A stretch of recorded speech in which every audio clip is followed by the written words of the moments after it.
But I myself was once, at one point, deeply immersed in crime.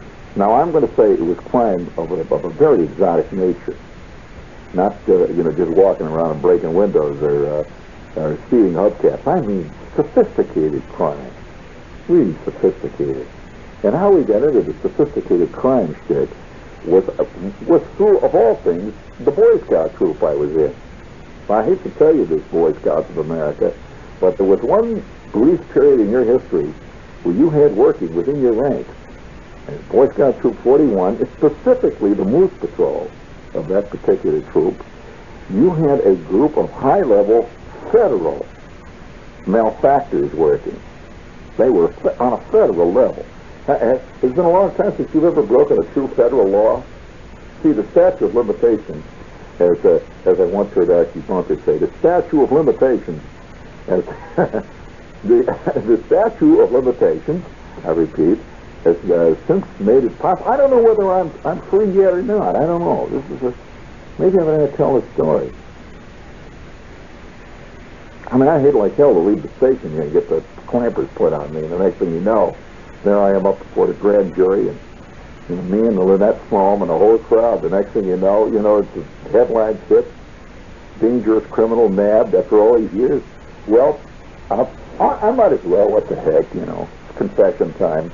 Hey, have you noticed, we're living in the age of total confession. What drives certain writers to write 7,000 pages on their own personal sex life and pretend that it's literature? That's called the Tennessee Williams syndrome. It's also coupled very closely with the Philip Roth complex, which, is all part of the problems of our time, those two guys. But nevertheless, here I am, sitting here, being tempted, beyond all reason, to tell you a story I shouldn't tell you, because the liable will set you on the path of crime. Because crime is easy to fall into, friends. Oh, yes. You ask Mr. Ehrlichman.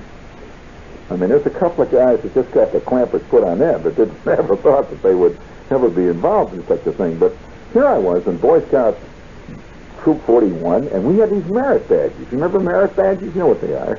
They're badges. See, they had a merit badge like Woodcraft.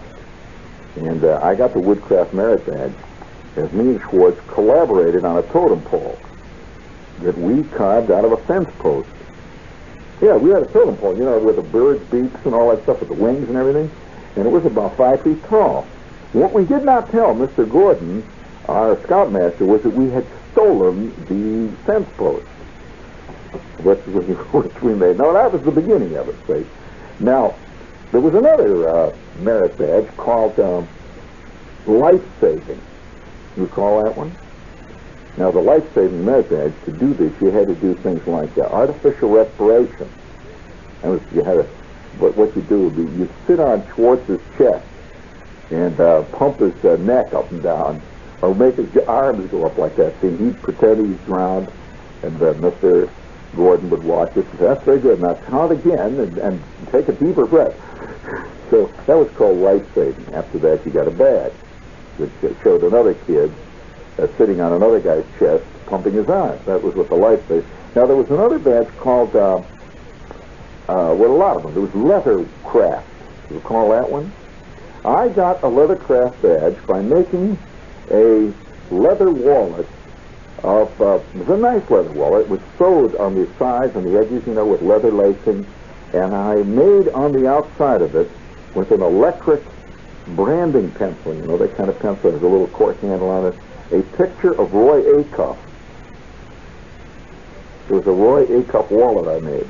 Now, it was not original. I copied a genuine Roy Acuff wallet, at which point I got my Leathercraft merit badge. And also, that was a highly honored piece of leather goods, because it was shown at the Boy Scout Jubilee as what you could do if you're really a smart kid. Well, now, it was during the course of pursuing merit badges that Schwartz and me and Flick fell into the evil clutches of crime. There was a merit badge called Handicraft. Now, Handicraft, you could make any kind of thing. It was not. It was separate from wood carving. It was separate from leather work. Handicraft meant like if you made a chest of drawers, right? You know, that would be a pretty good piece of handicraft. Although it tended to overlap with the carpentry merit badge. Now, what if you made your chest of drawers out of tin? Well, then it would, of course, that would be handicraft. If you made it out of wood, it would be. There were all kinds of very big arguments that went on in the troop, where you know there's defined lines. So Schwartz and I decided to go after handicraft. Okay, we're in Troop 41, and it says you can pick any kind of a project you wanted. Well, Schwartz had just gotten for Christmas this great Christmas gift.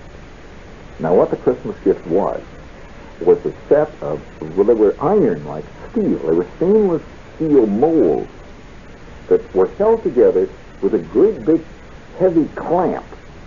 You know, they came apart two sides like that. You put them together, you clamp, and they had wooden handles on each side of it, and you poured into this mold melted lead. And you'd wait a couple of minutes while it cooled, and then you'd take it off like that. You'd pull the two sides apart, and what would you have? You would have lead soldiers. You ever see those things? Okay.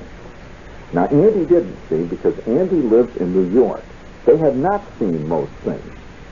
It is my experience that most New Yorkers have not seen much of anything in this world, unfortunately. No, I have to tell you the damn hard truth of it. Have you noticed that Ed Beatty says, yes, he's seen these. In fact, probably had one. Okay? He's not much different in age than you, Andy. He's just that he's from another sphere of another world where kids do things. New York is where kids go and watch other people do things. You know, they go to little cutie things like the paper bag players and watch people jump up and down with paper bags on their heads. Now, where it came from, kids themselves jump up and down with paper bags on their heads. Whole different game. Totally different. Now, I tell you the truth. So again, this is that, the New York world is different from the world where people live. Totally different. So he had this mold, so you poured in there, and the soldiers. So we figured that if we made a whole troop of soldiers and painted them, and his soldiers, by the way, had kilts on them. They were Scottish soldiers, with the big hat on the top of the kilts and everything. And one of them had, because they had different molds, one of them had bagpipes even. And most of them had these rifles over there, so with kilts, see? So we decided to do this. So now, where are you going to get lead? Aha! You could just go to the lead store. You're going to have to give me 2 pounds, So there was his molds came with a book, and the book in there says, it tells you how to do it, and then it says suggestions as to how to get lead. It says lead can be found in the plates of old batteries. Aha! Well, you've seen batteries, car batteries. Well, you may not know, since you are from New York and you don't know about these complicated technical things, that in those car batteries, there is not only that stuff you pour in them, but there are plates that are lead.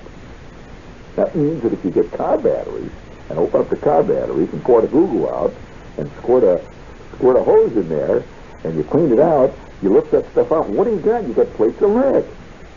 Exactement.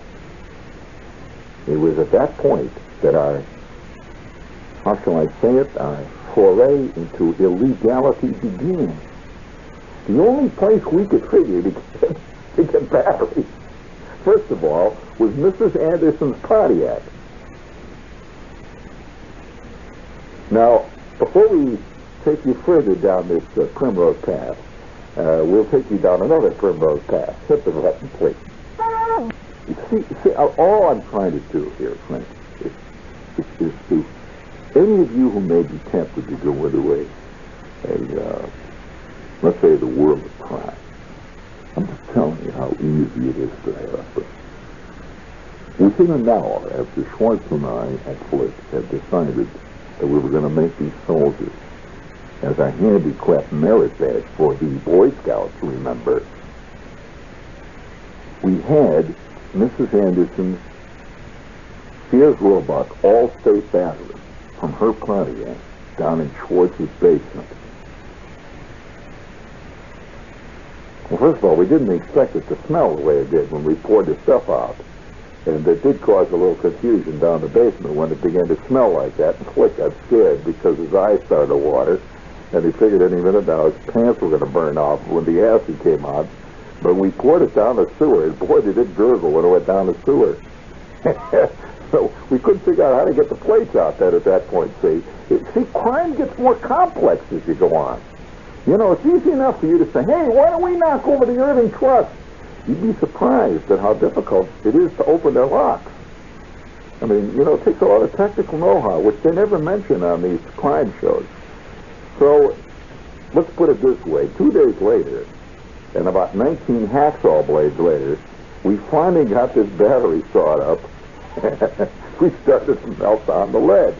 Oh, boy, did it smell. Of course, you see this lead it contained several other chemicals due to the fact it's in the battery. Well, it began to smell up the house like hell. I tell you that. In fact, the curtains were beginning to dissolve upstairs. So we're down there in the basement. See, they had this hot plate down there where Schwartz's mother used to heat up water for her washing machine or something. See, we got this thing going, and we're smelling up the place. Well, we finally got actually, when it was finally dissolved down, we got about a 1/4 inch of lead at the bottom of a pot. Well, that made about 4 soldiers.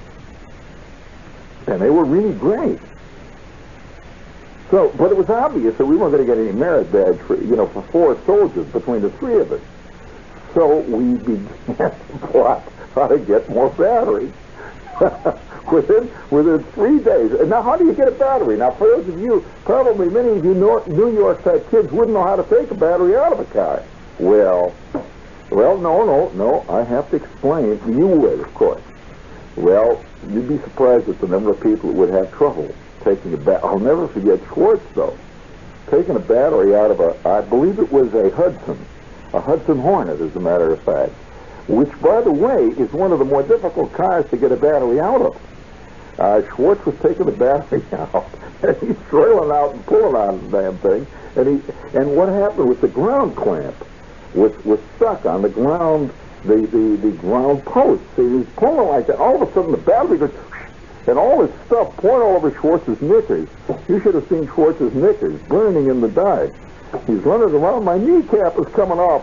When we got the battery home, and within a week, we had about 25 soldiers. We also had a large pile of cut-up batteries down in the basement, which we were hiding in the coal bin. So Flick began to worry about this. He said, Schwartz, what the heck is going to happen if your father comes down and finds all these batteries in the coal bin?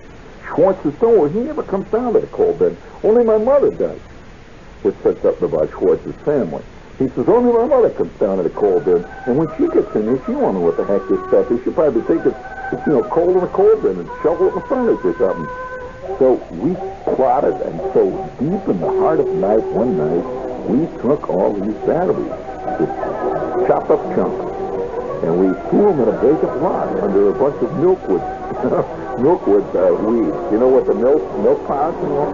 So we threw these things out there, and we continued to steal batteries.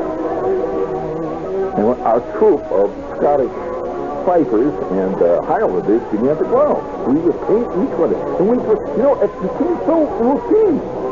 We didn't even think about it. And one day, we meet down in Schwartz's basement. I said, look at this! And in the paper it says, battery feed. Strike. Schwartz says, what did it say? Battery thieves have been working in the area of the South Side. Numerous batteries have been stolen from cars throughout the entire South Side district. Police are following some very good leads.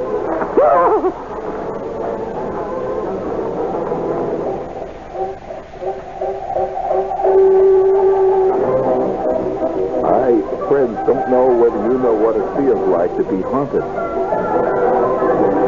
For about 6 months, I want to tell you, seriously, I want to tell you, walking down the street, just walking down the street, I'd sweat.